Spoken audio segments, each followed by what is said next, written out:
Vietnam peace talks are continuing here in Paris today against the background of what to do about the release of American prisoners of war. In the United States, sentiment is running high for a complete accounting for all of the POWs and MIAs, those listed as missing in action, before any treaty is signed. The prisoners, men such as these, are Americans who have been captured during the 10 years of fighting in Vietnam. The Undersecretary of State, Conrad Morgan, is the chief American delegate to the talks. This morning, outside the mansion in which the talks are being held, Morgan told reporters that he is optimistic. Well, I now sincerely believe that the North Vietnamese delegates are dealing in good faith and that significant progress can now be made.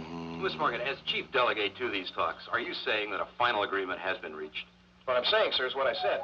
The situation is extremely delicate, but significant progress can now be made. Now, is that clear? I certainly hope it is, because I would dearly appreciate the ladies and gentlemen of the press getting that straight. Mr. Morgan, what if Kwong Yin decides to throw new roadblocks into these negotiations? Well, I suppose we're just going to have to take things one step at a time. Mr. Morgan, there is one more question the American public deserves to have answered. What about the MIAs, the missing in action? Have you and Kwong Yin discussed that at all? Well, yes, of course we have discussed that, and we will continue to discuss that question.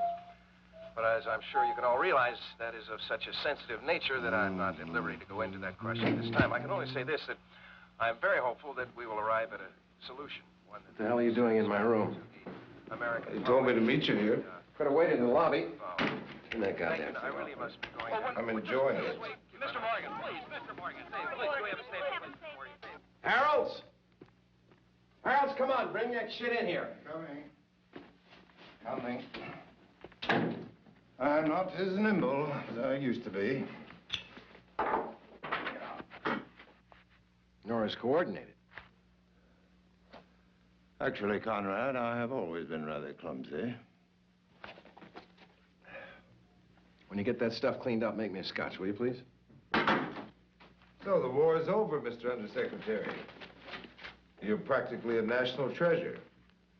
Oh, son of a bitch. Which son of a bitch is that?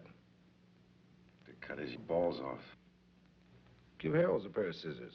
The time's right. I'll do that myself.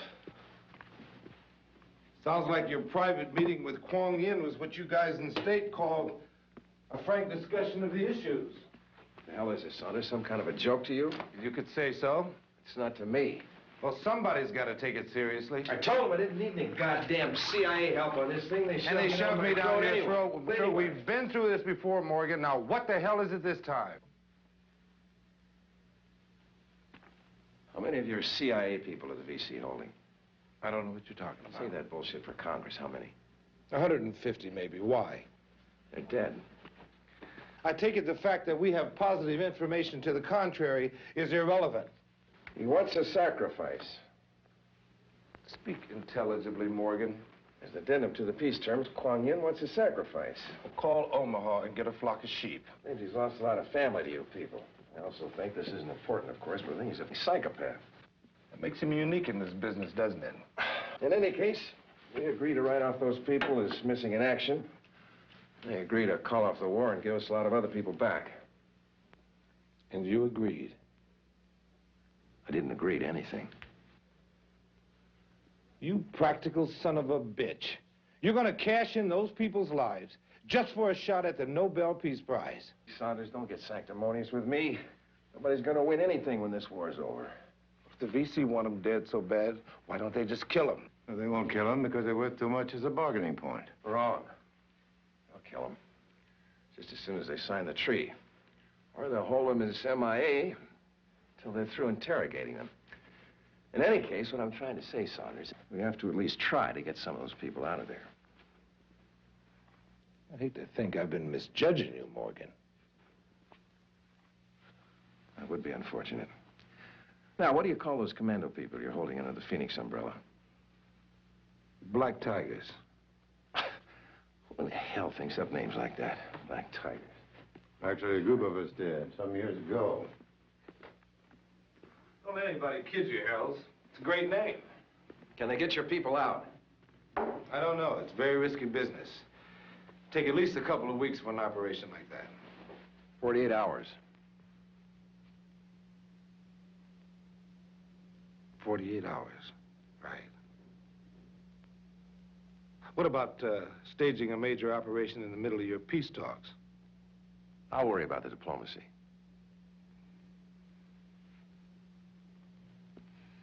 Saunders, I get the feeling I'm offending some sensibility in you. The American public is crying for peace. I intend to achieve it for them. Like I said, you're practically a national treasure.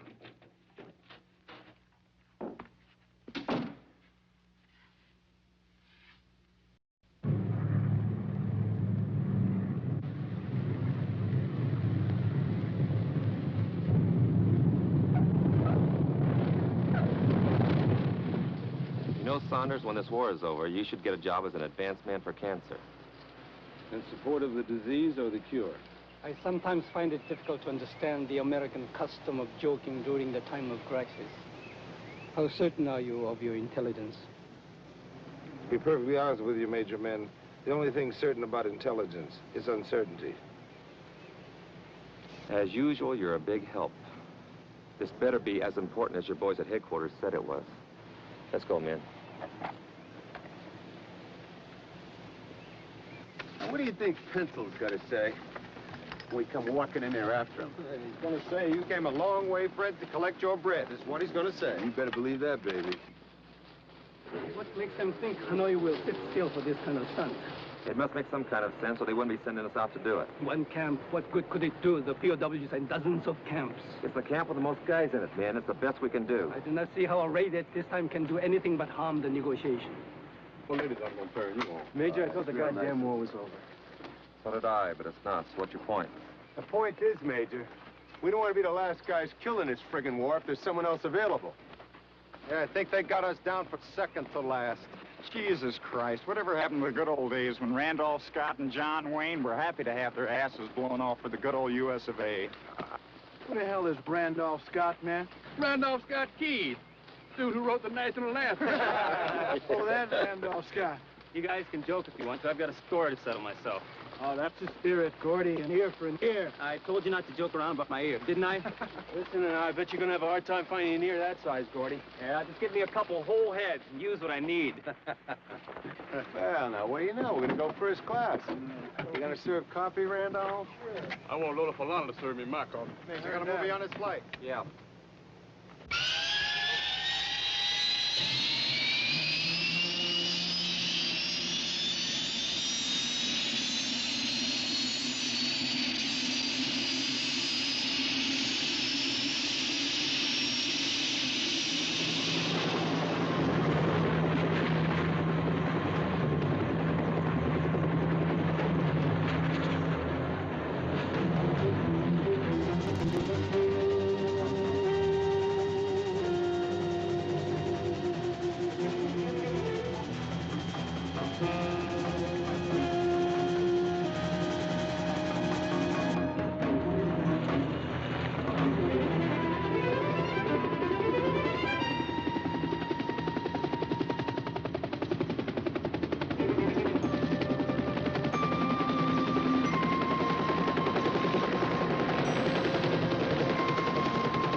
Come on, Gordy. Come on, pal. We gotta run.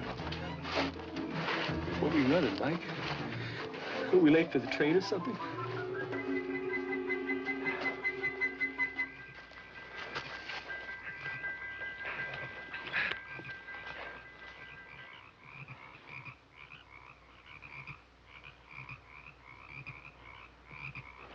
Where the hell are the choppers?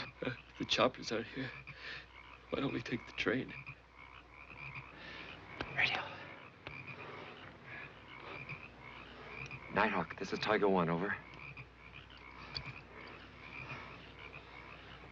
Nighthawk, this is Tiger 1, over.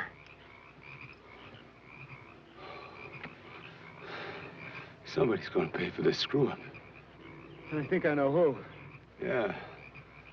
Us. Nighthawk, this is Tiger 1. We're at LZ and waiting for pickup. Over.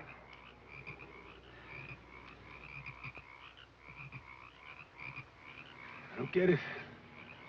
Everything went wrong by the numbers. And that takes planning. What the hell are you talking about? I'm saying we've been set up. Gee.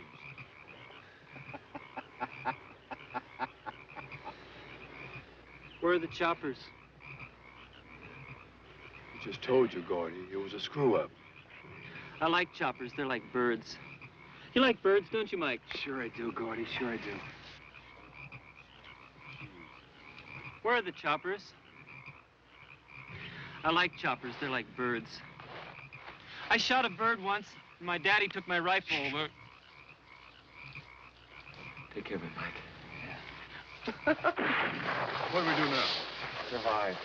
Lead the point. Walk at the rear. Where you going, Mike? Going home. What are we gonna do? Walk out? You spot a taxi, flag it down.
How'd it feel? A hell of a lot better. Let's lean her out. I'll give her another try.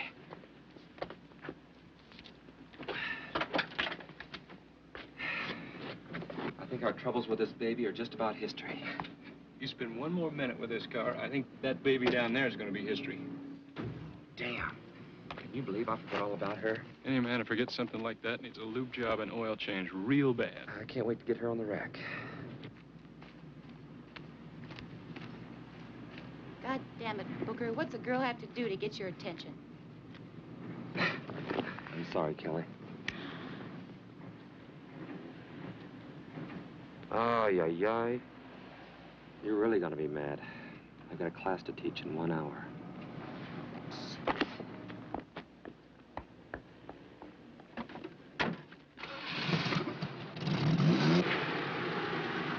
Come on, Booker. Get in.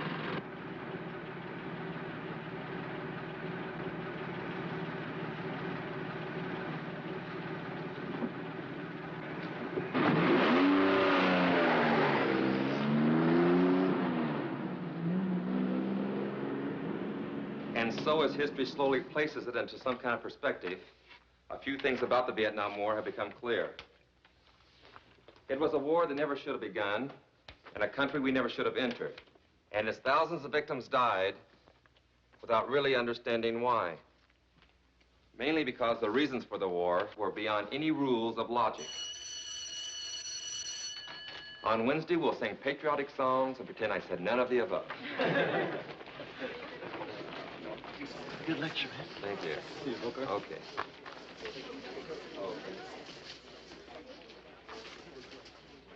You're welcome.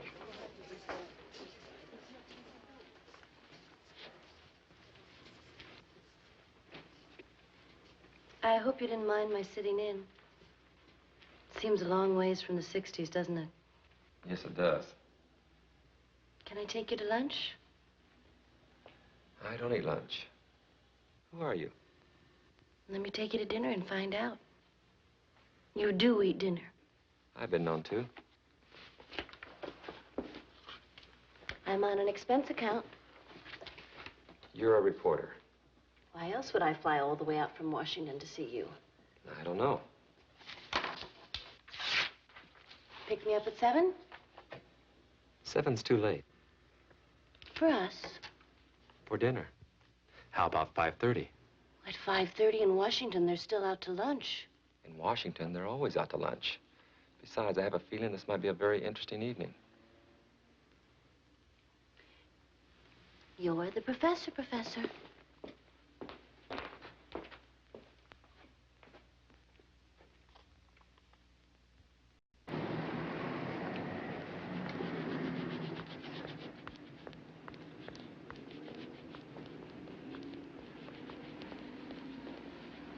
That's it, mister. That's a good job. Too bad you weren't born black. There might have been a future in this for you. Hey, mister. Forgot your newspaper. 19 and 25. Thank you, my man.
Quite a car.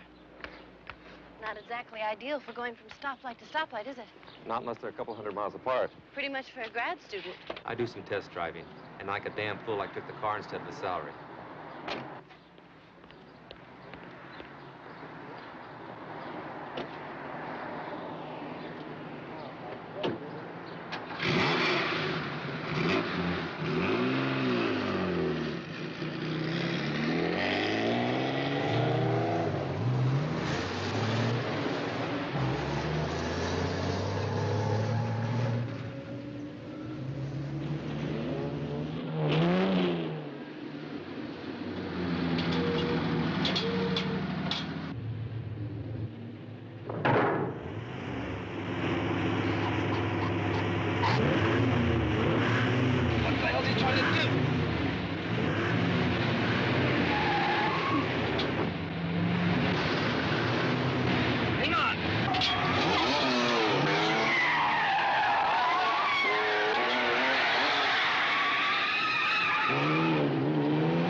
Bitch, what the hell's going on? Hey, take it easy, man. The accelerator pedal's stuck. What?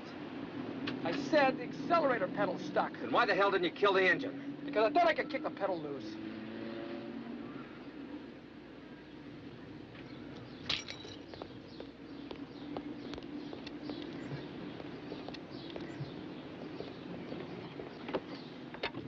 What the hell was that all about?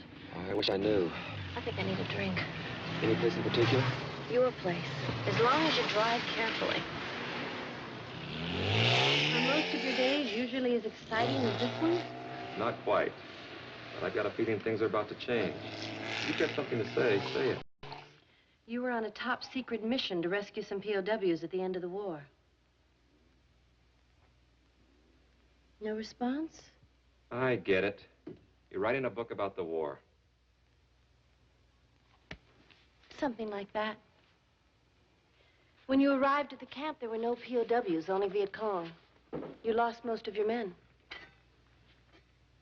I wonder who told you about that. It was all top secret. Shall I go on? Are you married? After the raid, you were to be met and flown to safety by helicopter with the POWs. The helicopters didn't show. So you marched out of the jungle with 5 of your men. Do you fool around?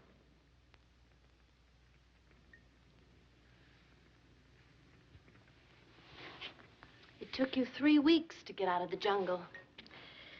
Then you were, as they say, debriefed in a hospital for 2 months. Nothing was ever printed about that strange sortie. Why not? How about something to eat? Whatever happened to those POWs who weren't there to be rescued? Have they been returned? Are they MIA? Are they dead? Will anybody admit that they ever existed? Will you answer to any of those questions? Now, what can you do with 1 egg?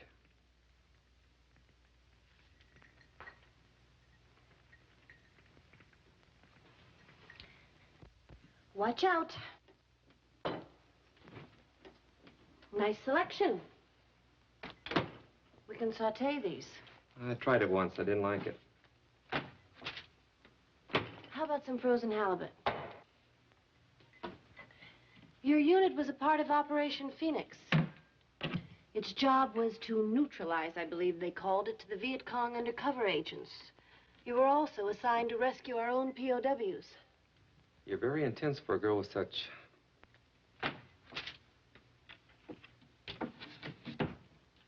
How about 1 egg with oysters and sauerkraut? Are you going to tell me anything? There's really not much to tell. In the hospital, they told us the VC intelligence had cracked our security. Reasonable possibility. They said our choppers had been shot down. Reasonable possibility there. Then they said that by the time they got replacements to us, there was nothing but bodies. That's what they said. And like an obedient soldier, you believed them. In the hospital, I told myself the war was over. I lived through it, and I put it behind you. I could spend years trying to find out if somebody set us up. And if I found him, well, it most likely would be someone I couldn't get to anyway. What if he were someone you could get to? I decided not to waste my life to avenge something I'd survived. It's over. And I want to keep it that way.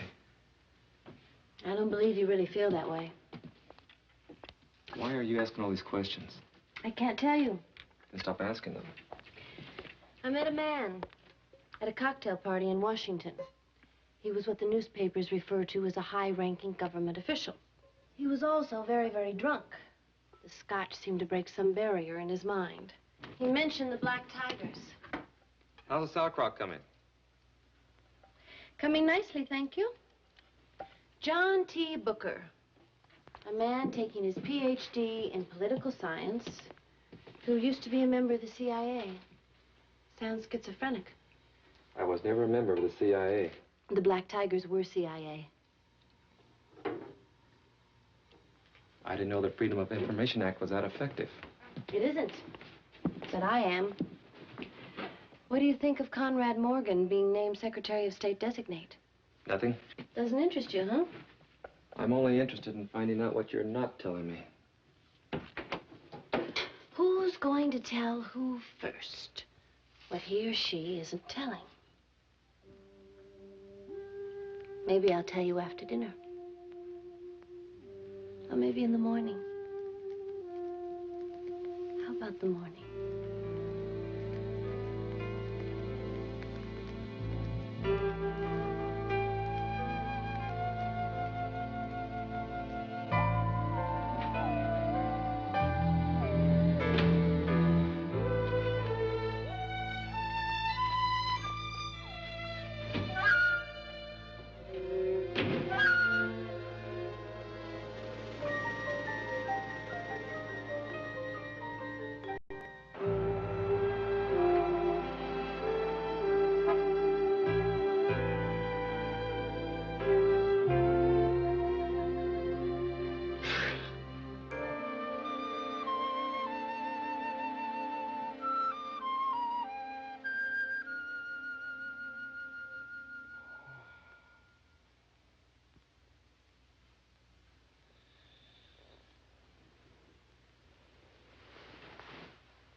Dream?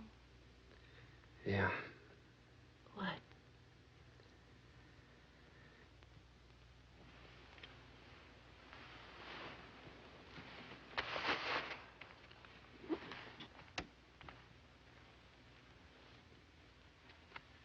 You don't sleep well, do you?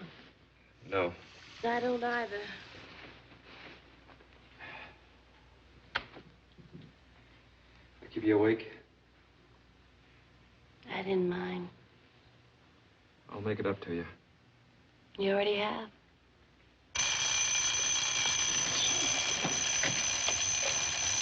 How do you turn this goddamn thing off?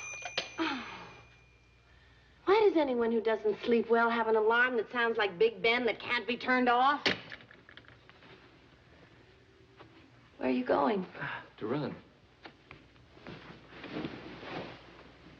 I run too. Well, come along. I think I had sufficient exercise last night. Breakfast? If you can find anything. Of course, you don't eat breakfast.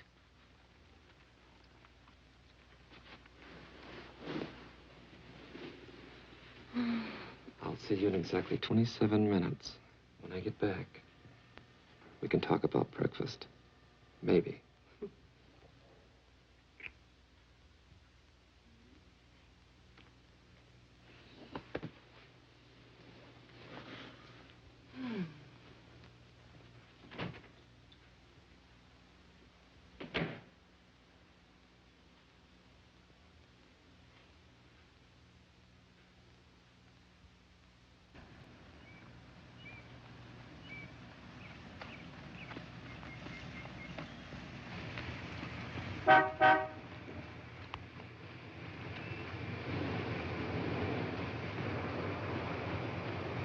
Hey, Mary. Why don't you get an honest job? What, to give up my cloak and dagger? John, I have to talk to you. Pull over. Gas is expensive.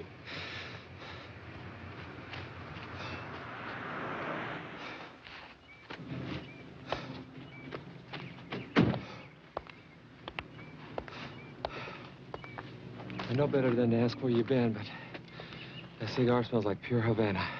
Fringe benefits. John, what did you and Marilyn talk about? Do I know her? The reporter who seems to have more answers than questions. You wouldn't be talking about a writer named Margaret, would you? She told me Marilyn. Next guy will get Myrna or Marilee. She's obviously in the M's. Now, what did you tell her? I told her about a long walk I took a couple years ago. What did you tell her?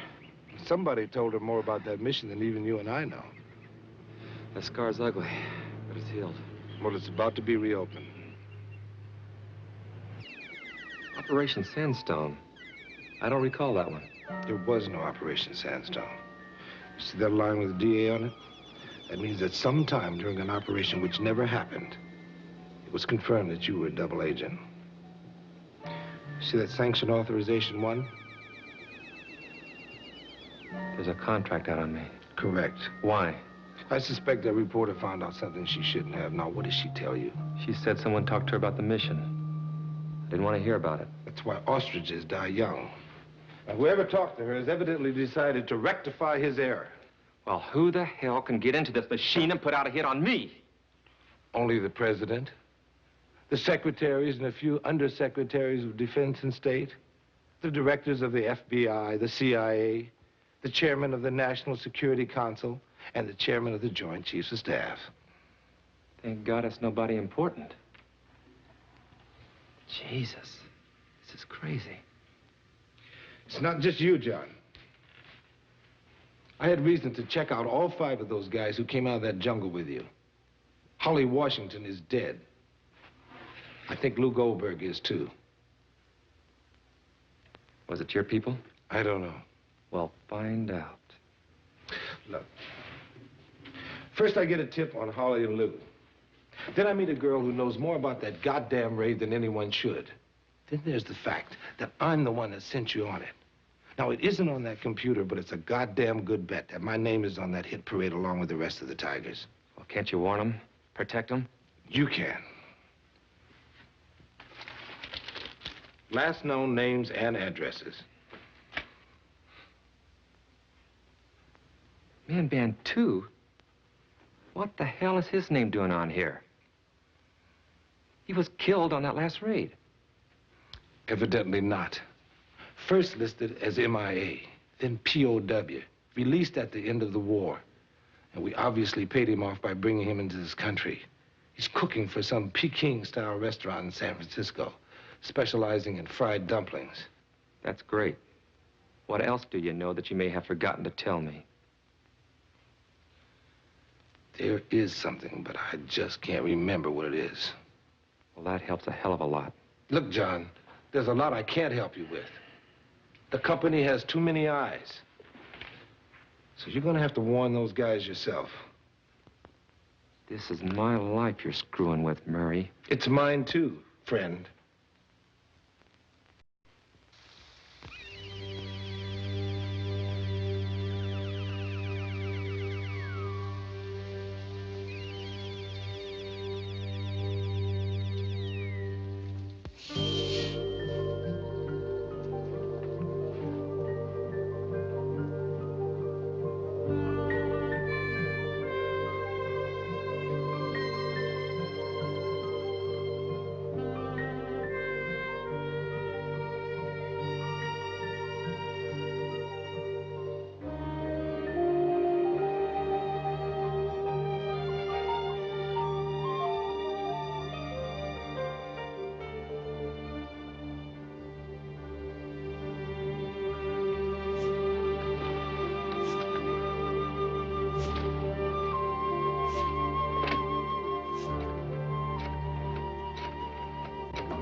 Jones, please. He's not home. Where is he?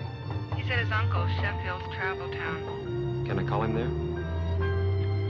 He ain't got no phone there. God, we don't owe you any money, do we, mister? Look, you can find him at his uncle's.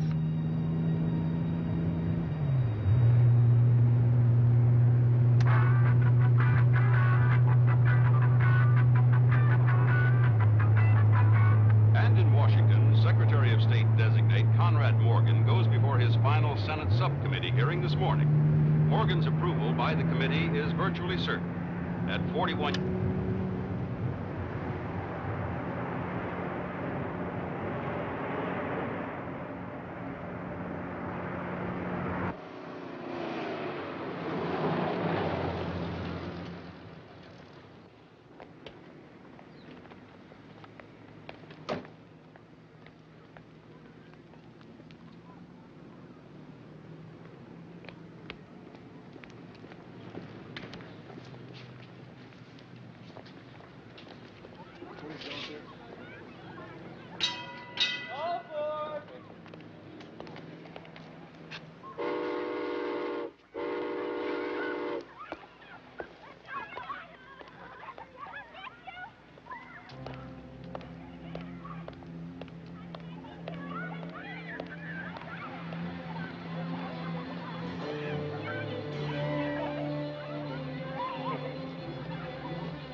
Hey, Gordy. Hey, Sammy. How you doing? Not much business today, eh? You doing any? No, business isn't too good. It's Major Booker, Gordy. John T. Booker. I thought you were Sammy. You look just like Sammy. Has anyone been to see you in the last few days? Has anyone asked you about that last mission? What I wish we had is pelicans instead of seagulls. Who asked you about the last mission, Gordy? Just yesterday. A lady. Maybe today. I told her about the pelicans. How was the halibut?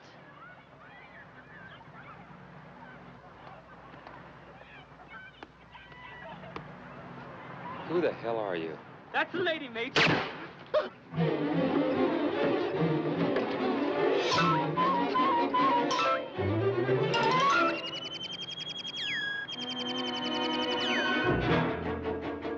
Where are we going? Skiing. Maybe we can get to Mike Potter before they do. But I've got a rental car. You're on an expense account. Don't worry.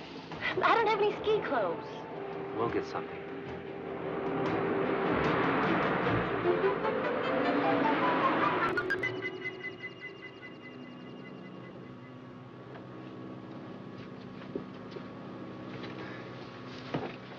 Want some? No, thanks. Is it occupied? Go find out.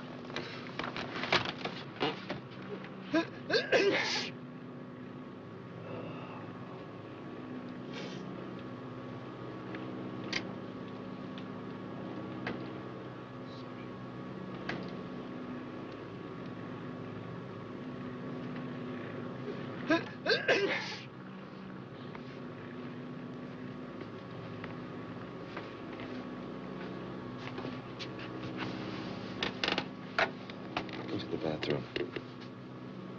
Number 1 or number 2? The window seat. Last row. Left side as you go down the aisle. In Oriental. See if you recognize him.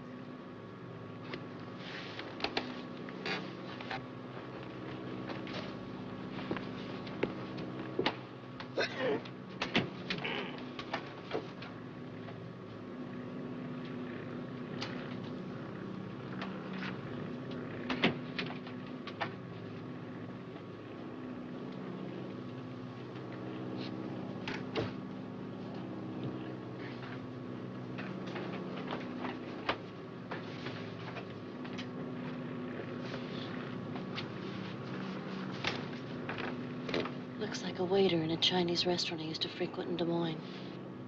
I'll bet Chinese food in Des Moines is something to remember. Is he following us? I'm not sure yet. Maybe it's that waiter. I don't think I tipped him last time I was there.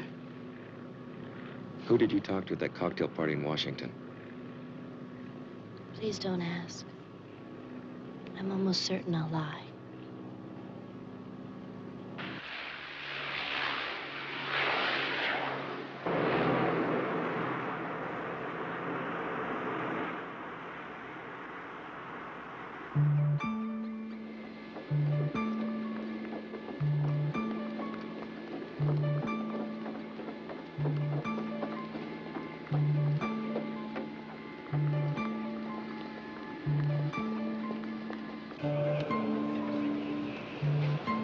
Make a call. Your attention, please.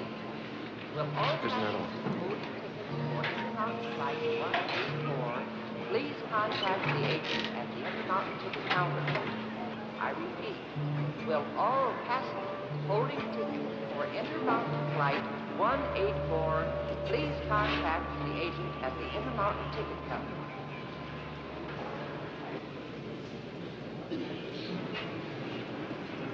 Final call, Flight 2, now boarding at gate number 21.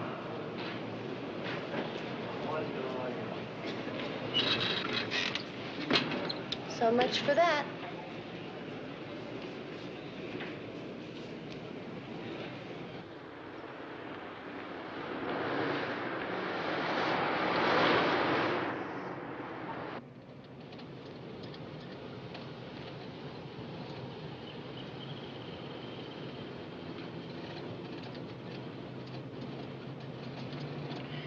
When you're silent, you're silent. What are you thinking about? Old friends. Men. Hmm? That guy on the plane was Min. Major Min Van Tu? Another black tiger. What don't you know? What did you talk to him about? I never said a word to him in my life. What about Murray Saunders? I don't know any Murray Saunders. You were someone named Marilyn. That Murray Saunders. What did he tell you? Nothing.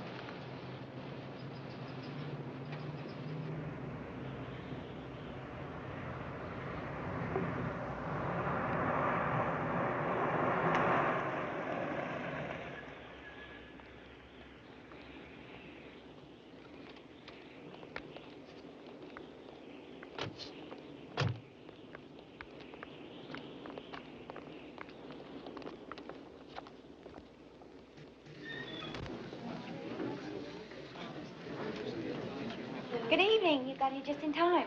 For what? The snow's melting fast. Is Mike Potter in? He's on the ski patrol. Mike, no. Try his house. I'll dial it for you. Do you want to take it over there?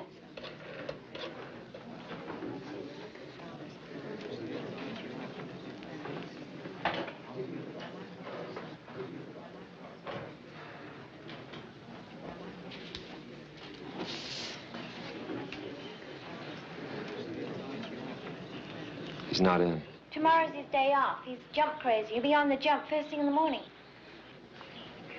We better spend the night. Do you have a room? Yeah, I think so. You want to fill this out?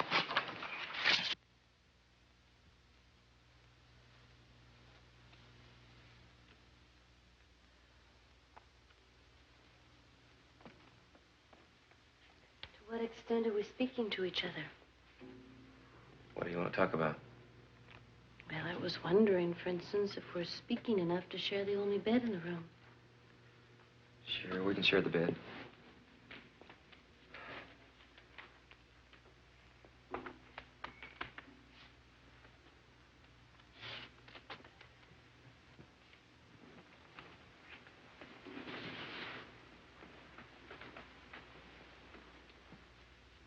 Any enemies out there?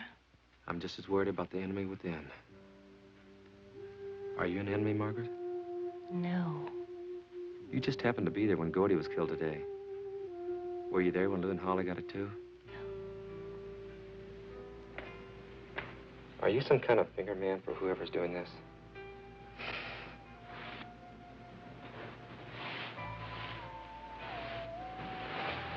Finger person.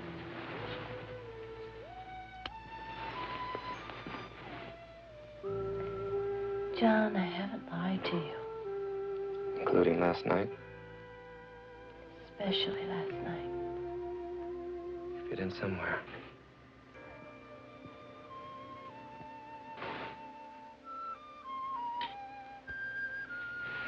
So do you.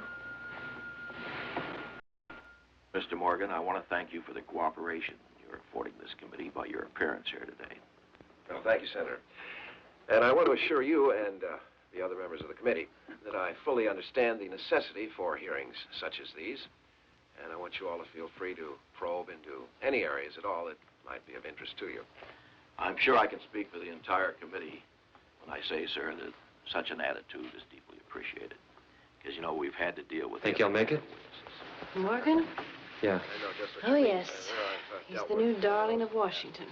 I'm sure you have. The attitude of the nation today is far different from what it was in those early days before Vietnam.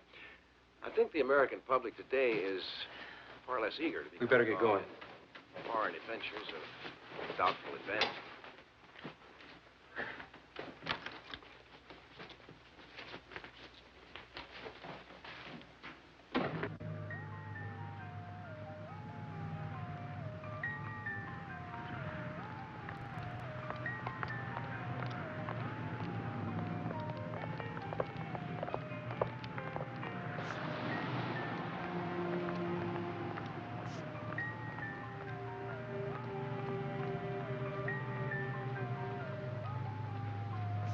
Good morning, ladies and gentlemen, and welcome to Squaw Valley, USA. After being selected as the site of the 1960 Winter Olympic Games, the entire Squaw Valley complex was developed into one of the world's greatest ski areas at a cost of over $25 million. We're now standing in the lower terminal of one of the world's most spectacular aerial tramways. And the terminal alone cost over $3.5 million, 1960 dollars. This area is the gateway to Squaw Valley's more than 5,000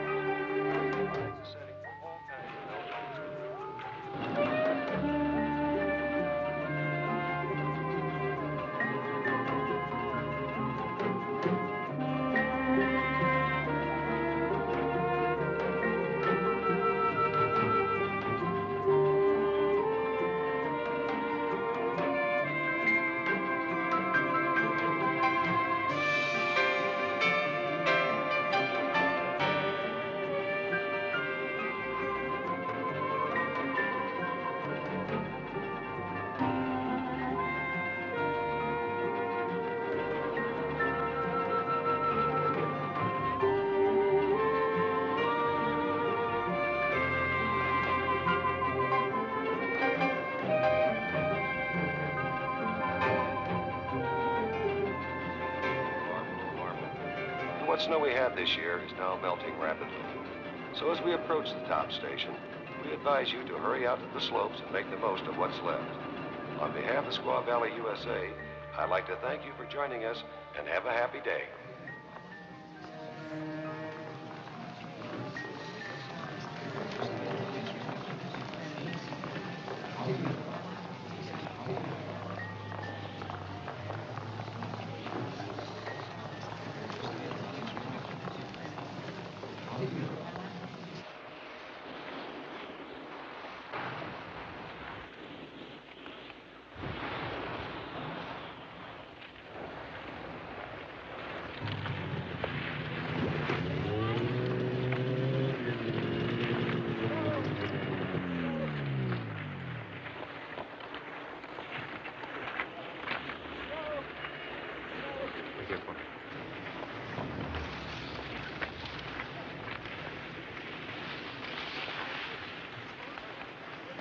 I'm looking for Mike Potter. You got him. Major? What the hell are you doing up here? Didn't you get my message? You mean the code red? I thought that was a gag. All right, Mike, you're up. Let's go in the shack. We've got to talk. Meet me at the bottom. Bring these with you. Mike, wait. Mike.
Jesus Christ, I thought I'd never find you.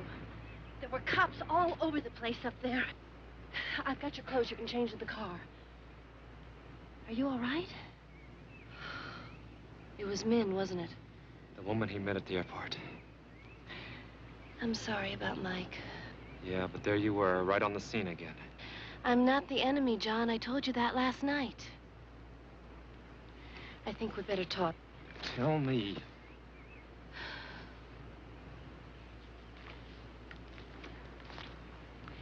Edgar Harold.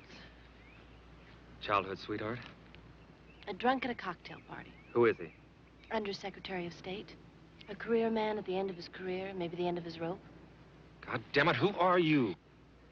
Edgar Harold's worked for Conrad Morgan during the Vietnam War, and he hates his guts. Morgan. On the TV?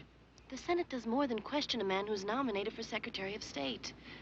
Before Watergate, it was generally a formality. Now they do a pretty thorough job of it. They even hire attorneys to investigate. What does that have to do with you? It's actually pretty funny. I was invited to a cocktail party by the head of the committee. Just a social event I'd barely started to work for. You're a lawyer? An investigator? I'd been standing for hours when I noticed this man sitting all alone at a table. He looked pleasantly drunk and harmless. I went over and sat with him. Is Morgan mixed up in this? I don't know. Harold's never mentioned his name, but it seems to me there's a connection. The papers keep saying that his approval is assured. How can that be if you told the committee I about... never told the committee anything. You don't survive in Washington by attacking men like Morgan without substantial facts. I simply said I wanted to follow up on some leads, and they said go. So the committee knows nothing about this? Not yet. That's why we're taking the first plane east. That could take days. I have to get to Joe Walker in Mexico. He's the only man left. You're left. And I want you to stay alive. For personal reasons. You believe me now?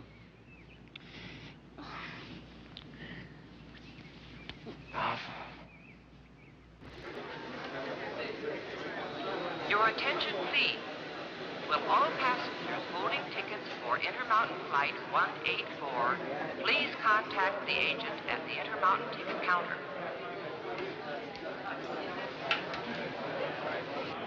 Is there any space on 322 to San Francisco and Washington? Yes, ma'am. Round trip or one way? A round trip. You'll need it. Back to L.A. You heard the man. Make mine one way to L.A., please. Next flight out. Final call. Flight 2 now boarding at gate number 21.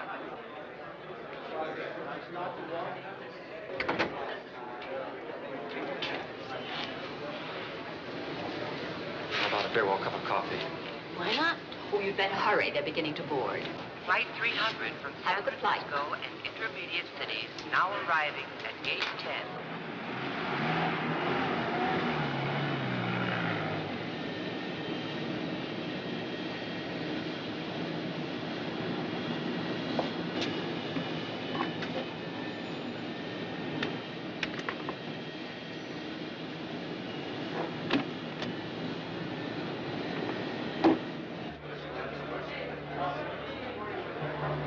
I'll do my damnedest to get them to delay the confirmation, but I'm going to need you there to stop it.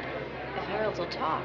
I'll be there day after tomorrow. Flight 62 now boarding at gate 21. That's me.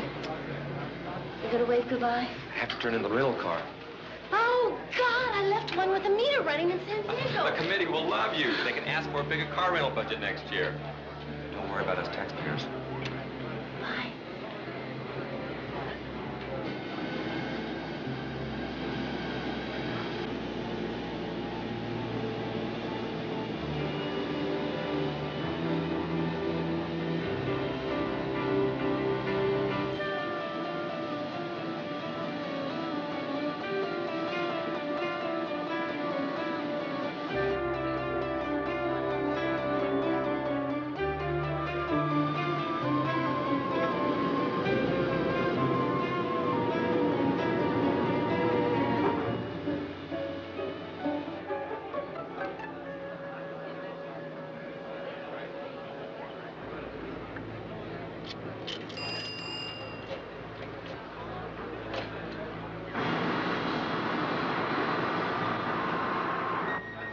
please. John T. Booker calling Murray Saunders.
What are you doing with that gun?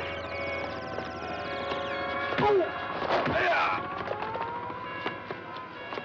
Yeah.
Harold's. Jesus Christ, I should have figured it out. Paris. It was a setup all the way. That's what Harold's was trying to tell Margaret. John, are you okay? Yeah, thanks. She wanted me to talk to him and get the proof we need. I think our next stop is Washington. Are you sure you've got Walker covered? I still can't figure out why they suddenly decided to kill us all off. Maybe Morgan found out that Harold's was about to crack. Why didn't he arrange an accident for Harold's? 5 will get you 10. There's a damn good reason he didn't. Let's go ask him.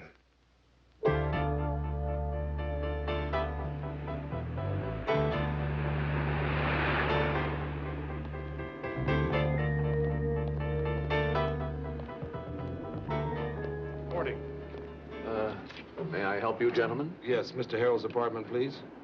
May I have your names? We want to surprise him. I'm afraid we're not allowed to surprise our tenants. Even if you were J. Edgar Hoover himself, I couldn't allow you upstairs. It's not likely he could be Mr. Hoover if he wanted to. Not only is he the wrong color, but Mr. Hoover's dead. I'm sure you get my meaning. Oh, yes, we do. We want to make sure you get what we mean. You see, my friend here is very cranky. In fact, I'd say he's on the very edge of anger. And in about 5 seconds, I'm going to ask him to kick your teeth in if you don't show us the way to Mr. Harold's apartment.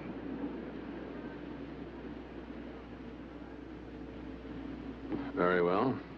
Follow me. He must have good teeth.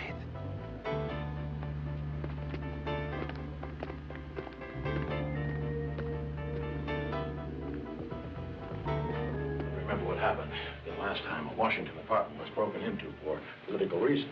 No, think about it. Now, it altered the course of history. My friend here's going to alter the course of your nose if you don't show us where the apartment is. Well, of course, if you put it in that perspective. Now. No.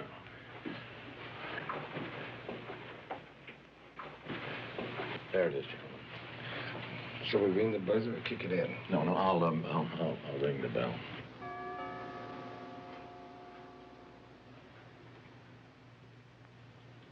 Yes? Tell him it's you. It's me, Mr. Harold. Who? Louder, more specific. Albert. Albert, the doorman. Oh, what do you want? I've got a package.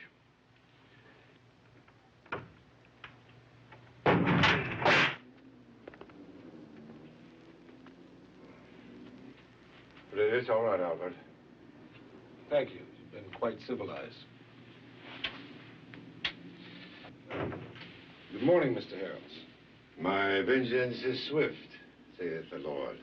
Well, I expected it to be swift and very violent. I haven't been disappointed. Since the day you walked out of that hotel room in Paris, I've been wondering if I might not see you again.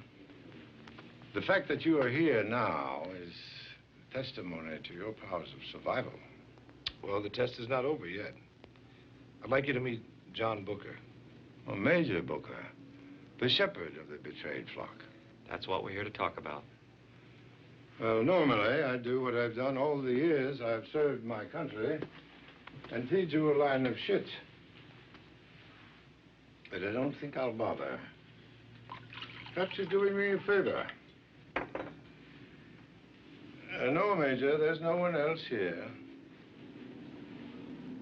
My wife and children had the good sense to go on about their own lives years ago.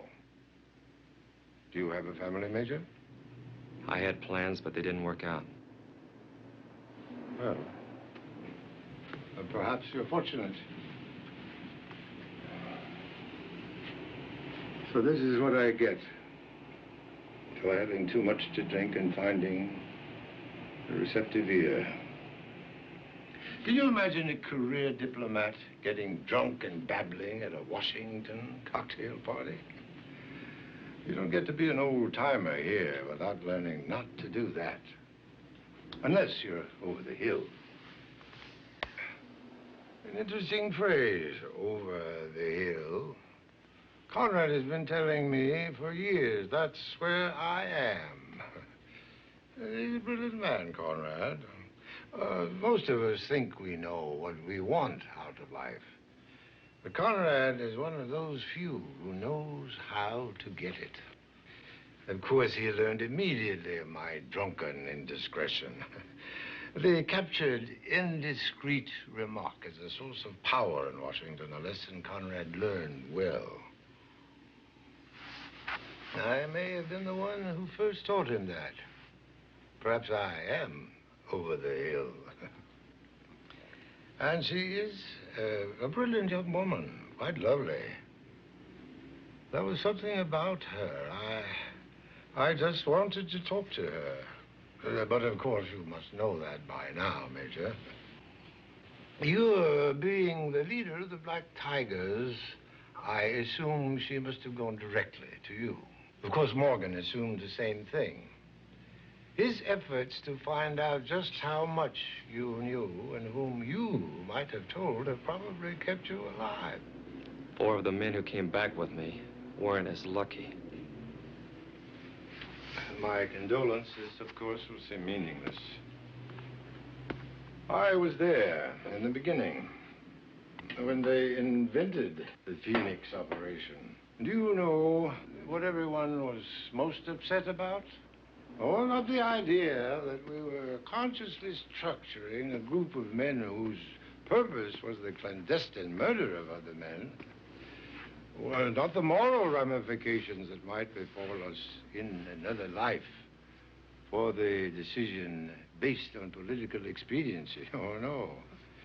What we got most embroiled in was an argument over what a particular group of assassins we decided to call the Black Tigers, what that group of assassins would wear when they went out to relieve selected individuals of their very lives. Well, finally, after a great deal of bitter argument, we determined to dress the Black Tigers in all black. The commission was then paid to a noted designer, who shall be nameless, who designed the black clothing the Black Tigers wore as they rode out on their holy crusades. You made quite a reputation for yourselves. Mr. Morgan, Mr. Harrells has some visitors. No, sir, I'm not sure. But I think one of the men is Murray Saunders from the Los Angeles office. You want them stopped? Right, and a man on Harrells. You got it.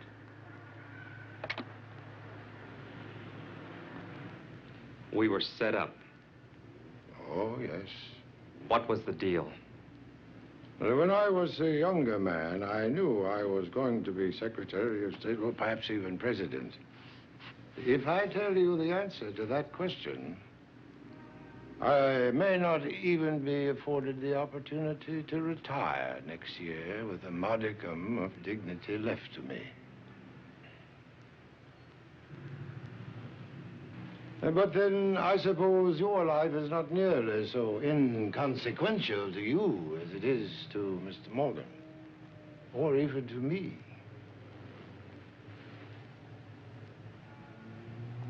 Well, I hope this letter's the answer. It's the best shot we've got.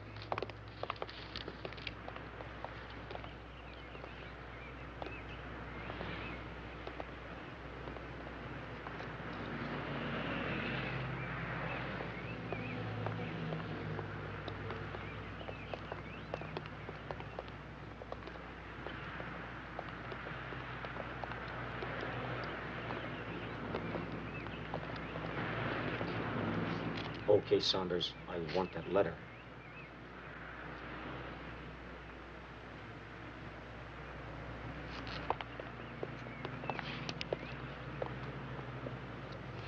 Listen, Al. Somebody got into that computer, and this letter proves it. The letter, Murray. Come on, come on, come on.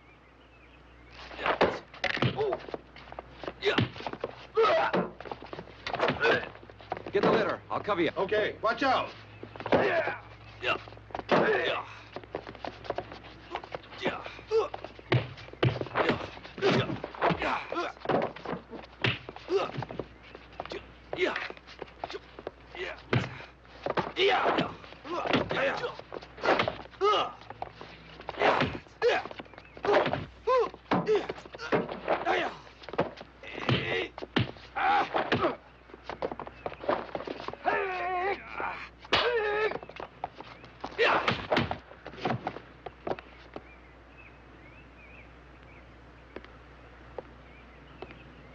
Enjoy the fight?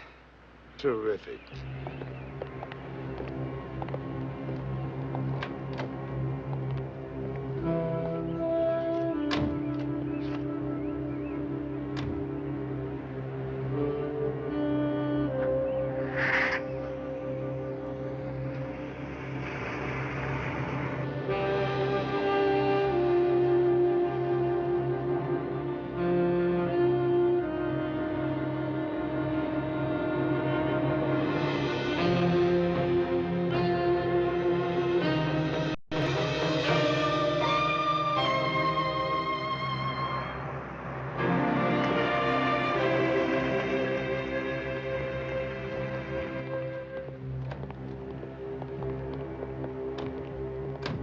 It is. did this guy live halfway to Baltimore? Who knows? Maybe it has something to do with Spiro Agnew. It wasn't very hard to get an appointment with the big man. Well, he's very interested in what he thinks we might have to sell.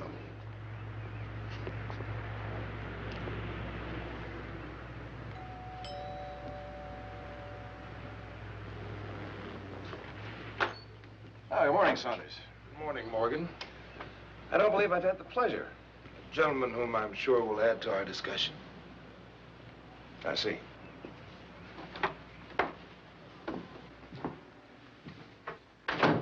John T. Booker.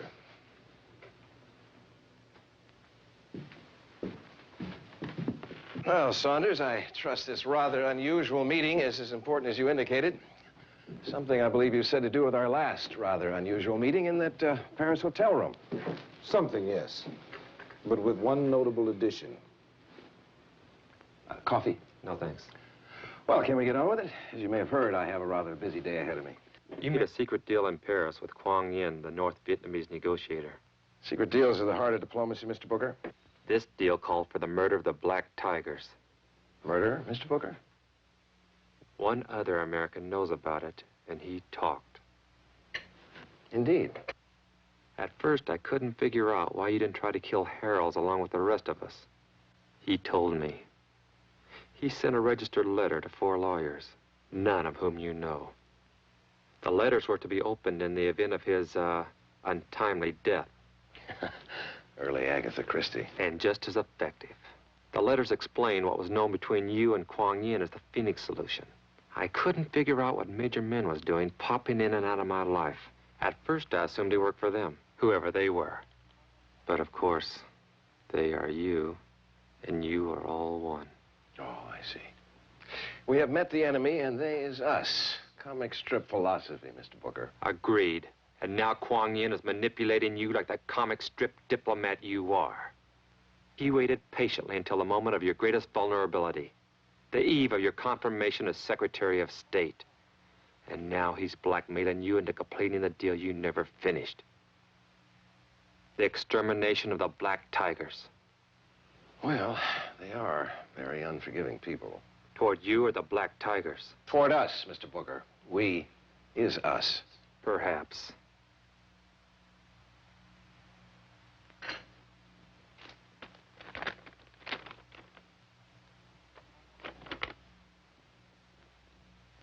Interesting document.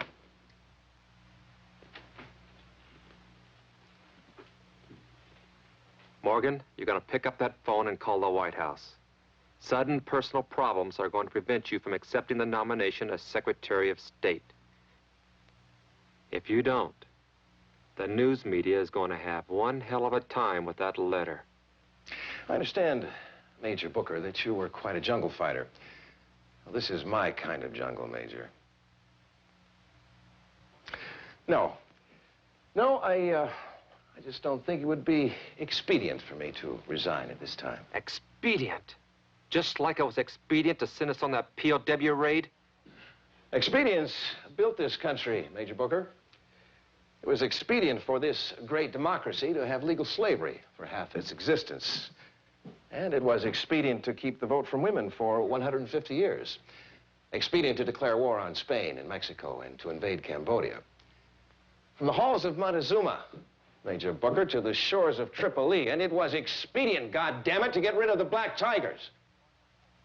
The end still justifies the means. I don't buy that. It occurs to me that most of those who follow your logic end up in places like Elba and San Clemente. Come now, Miss... Check your history, Morgan. Most of our expedient wars ended up in failure. Our successes didn't just happen because they were expedient. Those Americans you spoke of gave up their lives willingly. Does that really make such a difference? It makes all the goddamn difference, Morgan. People like you never could see that, and maybe they never will. It's not that you don't deserve to be Secretary of State. You don't deserve to live. Well, now, that's an interesting philosophy, but... But philosophy is bullshit. Right, Morgan? Well, that letter isn't. I tell you what. You take this letter over to the Washington Post with my best regards. But you tell them they're going to have a hard time verifying that with Harold's, because visitors are not allowed in the Bethesda Hospital psychiatric ward. This was a shame. Shame. They found him crawling on the floor and howling like a banshee. Took 4 men just to put him into the straitjacket. Nervous disorder, they called it, but actually he's quite mad. Hello? I'd like to check on the condition of Mr. Harrells, Edgar J.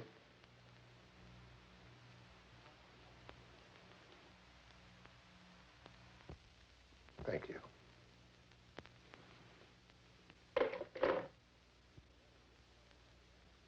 And a letter written by a madman is hardly what they call prime evidence, is it, Mr. Booker? Well, as I told you, gentlemen, I have a rather busy day ahead of me, so if you'll excuse me, I'm sure you can find your own way out.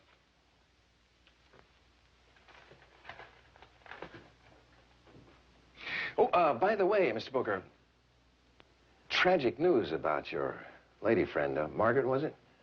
All that information she had must have been irreplaceable. Tragic. You bastard.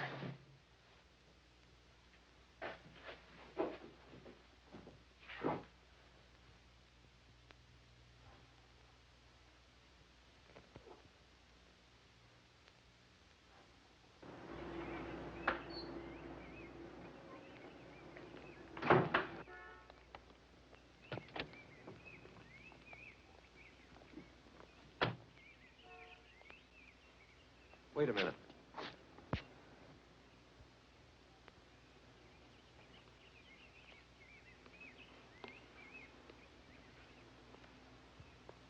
Accelerator pedal working all right today?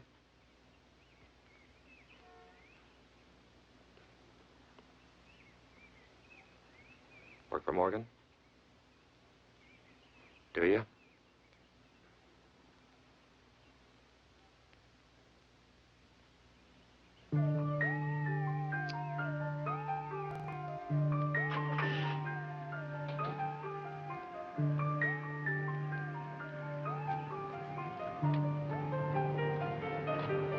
We're running a little late, Franklin.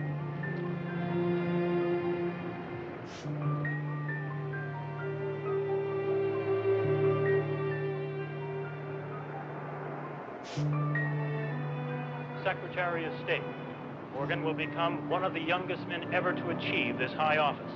He's described as one of the new breed of diplomats for the 70s. Although still in his early 40s, Morgan has had a long and distinguished career as one of America's leading diplomats. His skill at top-level negotiations has made him one of the few State Department leaders to retain.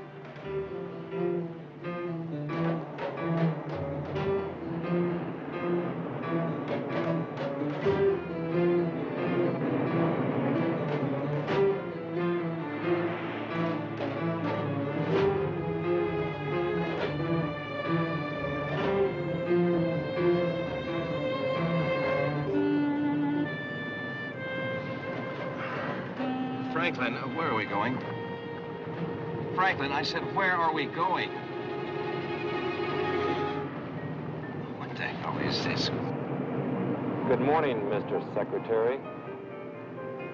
Booker. Now, just what in the hell do you think you're doing? You said I was a good jungle fighter. Well, I'm also a fast learner.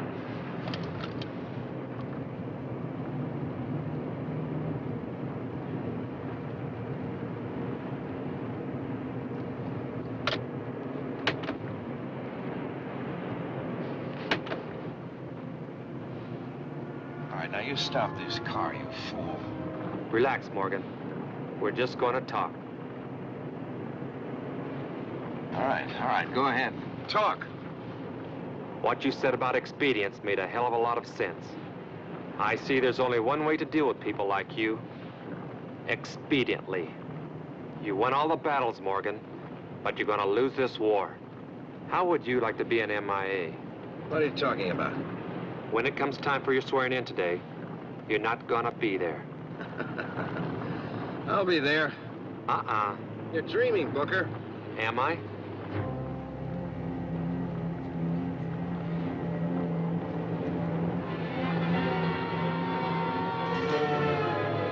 Booker, they're going to come looking for me. You can't just disappear as Secretary of State without arousing someone's ire. Let them look. All right, Booker. Go on, tell me, what's your plan, huh? If you get away with this, Morgan, it'll betray every guy that died in any war we ever had. And God knows how many more people you'll kill in the future. I'm not gonna let it happen. You're insane. It won't work. You can bet your ass it will. You're crazy, you goddamn idiot! Now you stop this car, you hear me? You stop this car, I'll kill you! You're panicking, Morgan. Stop the goddamn car!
Says the Russians are using 250-pound explosive You okay? harpoons, which are against international treaties. In Washington, meantime, the State Department has an even bigger headache. Who will be its new boss? Conrad Morgan, who was due to be sworn in this morning, suddenly asked the president to withdraw his name. Morgan himself has been unavailable for comment. He is said to be keeping a low profile in a secret hideaway on Chesapeake Bay. Also unavailable for comment this morning is Morgan's longtime deputy, Edgar Harolds. It is speculated that Harolds might now be nominated for the job, but he is reportedly in the Bethesda Naval Hospital undergoing his annual physical examination. Morgan's withdrawal came as a shock to most Washington. I see you've had a busy morning, too. Yeah, but nothing like yours.